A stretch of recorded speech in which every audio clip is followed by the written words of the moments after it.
हाय friends, मैं हूँ Manav. Welcome to movie shoovy. क्या हाल चाल है? मेरा भी बहुत बढ़िया चल रहा है यार। पूछना ज़रा फ़र्ज़ बनता है, ज़रा भाई लोग ठीक ठाक कर रहे हैं कि नहीं कर रहे हैं। तो मथागम एक तमिल वेब सीरीज़ है, जिसको बहुत सारी लैंग्वेजेस के अंदर डब करके 5 एपिसोड में पार्ट 1 टाइप बना के आपके सामने लेके आया हॉट स्टार भैया। ये पीछे आप पोस्टर देख रहे हो, ये वैसे दो इंसान है, इसको कटआउट करके बनाया गया है। एक है दुश्मन और एक है एसीपी अश्वत्थ। क्या दुश्मन को पकड़ा जाएगा कि नहीं जाएगा, ये आपको एक इन्वेस्टिगेशन क्राइम थ्रिलर के रूप में दिखाई जाएगी। क्या ये इफेक्टिव है कि नहीं है, वो आज हम डिस्कस करने वाले हैं। पहले तो मैं बता दूं, डाउन साउथ जितना भी मटेरियल बनता है, चाहे वो तेलुगु हो, तमिल हो, मलयालम हो, कन्नड़ हो, जो मुझे सबसे ज़्यादा पसंद है, जो मैं बिल्कुल नहीं मिस करता हूँ, और ऐसा लगता है मुझे कि they almost get everything right all the time, which is Malayalam. और जो सेकेंड में है वो है तमिल, फिर थर्ड में मैं पुट करूँगा एक्चुअली कन्नड़ा, और जो आपका तेलुगु है वो लगभग लगभग सेम ब्रैकेट के अंदर आ जाता है। तो तमिल जो है सेकेंड नंबर के ऊपर है, तो देखना तो बनता है। ये क्राइम इन्वेस्टिगेशन थ्रिलर है, जिसके अंदर एसीपी अश्वत्थ अपनी फैमिली से थोड़ा सा भागता हुआ किस दिन कुछ पेट्रोलिंग कर रहा होता है। क्यों भाग रहा होता है वो देखना एक इंटरेस्टिंग एस्पेक्ट है उसकी पर्सनल लाइफ का। रात को पेट्रोलिंग चल रही है लेट नाइट, और वहाँ पर कुछ खुलासे होते हैं कि एक ऐसा नेगेटिव इंसान है जिसको पकड़ना बहुत ज़्यादा ज़रूरी है। दुश्मन है वो देश का या उस स्टेट का, पंडालम शेखर। और ये ऐसा जूम किया गया था कि ये इसका थैंक यू हो चुका है, ये कहीं एग्जिस्ट नहीं करता है। लेकिन धीरे धीरे पता चलता है कि इसके बड़े बड़े मंसूबे हैं, और ये एक ऐसी पार्टी प्लान कर रहा है जहाँ पर मोटा मोटा सारे ये जो गैंगस्टर टाइप के लोग हैं यहाँ पर आने वाले हैं। तो ये पार्टी क्या है और क्यों ये ऑर्गेनाइज कर रहा है, क्या ये सिटी स्टेट के ऊपर कंट्रोल लेने की कोशिश कर रहा है, उसके पीछे रीजंस क्या हैं, ये सब आपको जानना है इस सीरीज़ के अंदर। और फिर एक रेस अगेंस्ट टाइम होगी, क्या एसीपी साहब इसको रोक पाएंगे कि नहीं रोक पाएंगे। और बीच बीच में आपको पॉलिटिकल ड्रामा, पुलिस का ड्रामा, थोड़ा सा करप्शन, और इन भाई साहब के जो घर के अंदर जो हो रहा है उसका ड्रामा पैरेलली चलता रहेगा।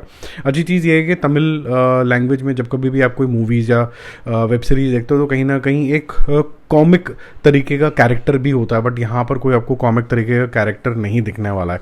तो जितने भी नेगेटिव शेड के यहाँ पर एक्टर्स हैं वो तो बहुत बढ़िया हैं, but they are not entirely negative. तो इसके अंदर एक कुछ अच्छा एस्पेक्ट भी रखा हुआ है, जैसे ये शेखर का कैरेक्टर है जिसको पकड़ना है। इसका एक सीन आता है जिसके अंदर ये एक और गैंगस्टर के घर जाता है, लेकिन उसको मारता नहीं क्योंकि वहाँ पर उसकी फैमिली है। तो he is not entirely black. मैं इसके अलावा आपको कुछ नहीं बताऊँगा ताकि आपका कोई स्पॉइलर ना हो जाए। बाकी म्यूज़िक ओके ओके, कोई टेंशन क्रिएट नहीं होती है। सबसे बड़ी बात यह है कि ये जो पार्टी ऑर्गेनाइज हो रही है और ये जो इंसान है शेखर, इसने क्या कुछ कर लिया है, ये 4-5 एपिसोड के बावजूद भी जाके आपको बहुत अच्छे तरीके से समझ में नहीं आता, जो इस सीरीज़ की एक्चुअली मैं बोलूँगा डिफीट है।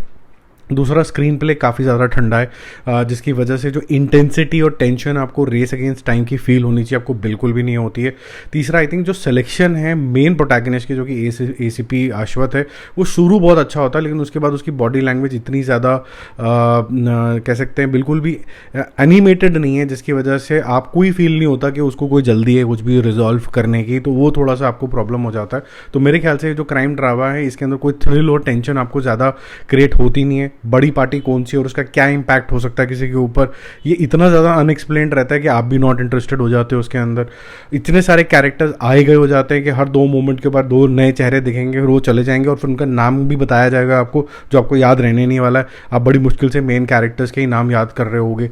फिर जो इन्वेस्टिगेशन है बड़ी ओकेश है। मुझे ऐसा लगा कि जब बहुत ज़्यादा कन्वीनियंट हो गया, 2 फाइलें इधर से उधर लेके आ गए, गिमिक के नाम के ऊपर एक कोई फर्जी जीपीएस ट्रैकर कहीं लगा दिया और कुछ बड़ी बड़ी बातें कर दी इधर उधर की, बस इतना ही है। तो कुल मिला के जो सीरीज़ है आपको थोड़ा सा डिसअपॉइंट कर सकती है, क्योंकि आप इतना टाइम इसके ऊपर इन्वेस्ट करोगे, 30-30, 35-35 मिनट के एपिसोड देखोगे, उसके बाद जो थ्रिल आना चाहिए आपको, जो टेंशन क्रिएट होनी चाहिए, वो होती ही नहीं है। आप कहते हो चलो ठीक है ओके, कोई फ्लैट तरीके से चीज़ चल रही है, और फिर एंड इस तरीके से हो जाता है कि पार्ट 2 का इंतज़ार करो, तो आपको लगता है कि यार ये इतना टाइम लगा दिया बिल्डअप करने के लिए, तो नॉट फेयर। मेरा मूवी शूवी स्कोर अभी तक जो भी मैंने देखा would be 6 out of 10। It did not impress me. Bye bye.